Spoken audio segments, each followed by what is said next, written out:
First off, Trey, I want to show you this shingle that I found right when I was trying to find a place to park for this live shot. Right behind me is Marsh Point Elementary School. If you look in the distance, you can see flashing police lights.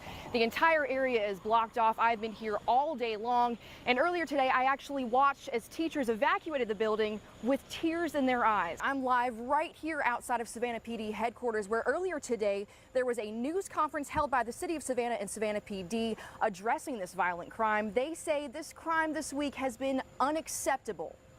If you look at this guy right here, he's about 18.5 grams. 5 of his siblings were released into the ocean yesterday, and some of his siblings still remain in a nest here on Tybee Island unhatched. As you can see, I'm right here, right off of Durin Avenue and Abercorn, and right behind me, cars are passing. Floodwater remains, which is something a little unusual. Usually it rains down here and the water goes away, but it is still here. I watched a car get towed earlier right back there. Like I said, I've been here all day long. My shoes are still wet, and I have watched cars time and again get stuck in this floodwater.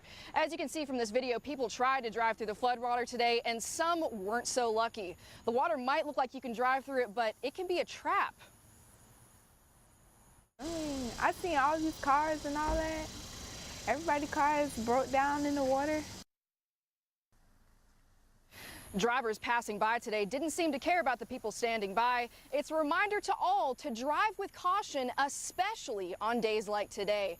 Now, according to the forecast for next week, this rain is expected to continue. So just a reminder, be safe, especially when you're driving out there. Reporting live in Savannah, Caitlyn Penner, Fox 28 News at 10. US 41st.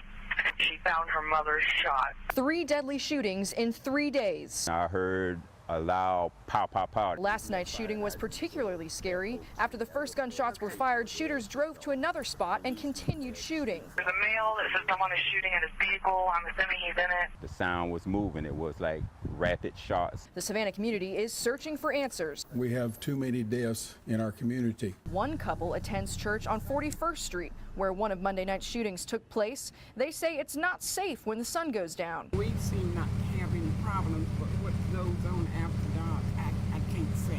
City leaders want people to know that they hear the community's concerns. We're not going to stop until we stop the violence. Teachers were busy setting up their classrooms late this afternoon when something terrifying happened. It was the scariest 10 seconds of my life. According to weather officials, a tornado touched down on the school. So all of a sudden the wind just started blowing so hard we could feel like the school was going to pick up and things were flying down the hallway. Part of the school's roof is missing, trees are snapped in half in the parking lot, and some staff members' cars are totaled. Damage to multiple vehicles. No one was hurt as a result of the storm. According to school officials, a full damage assessment and recovery plan is in place.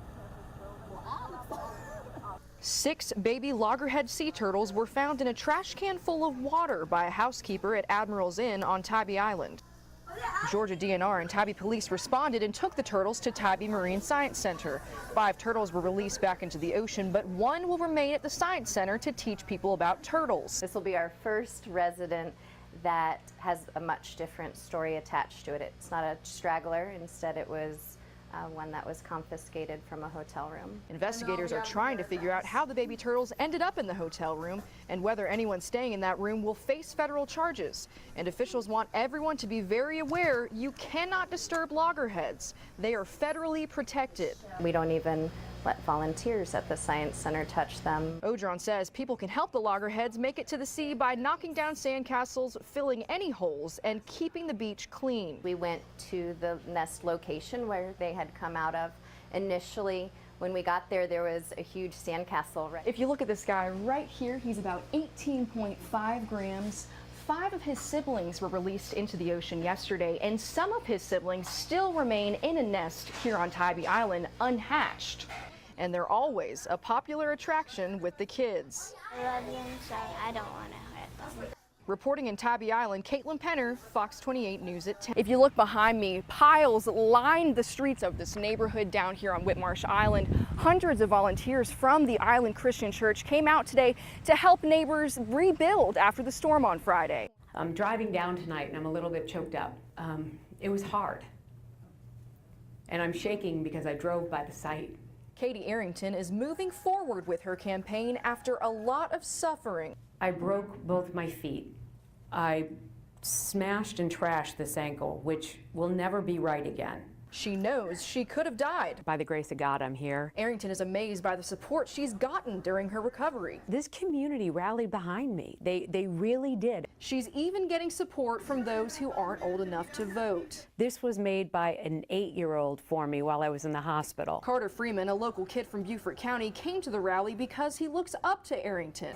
I mean, I'm shocked that she's she can build up the courage to come out here and speak in front of the people right after she got, damaged in a car accident. Arrington says her thoughts and prayers go out to her friend Jackie Goff, who will remain in the hospital for several more weeks. And prayers for Mrs. White, the woman who passed in the accident. This is Arrington's second official stop since she's been back, and regardless of her injuries, she's moving forward.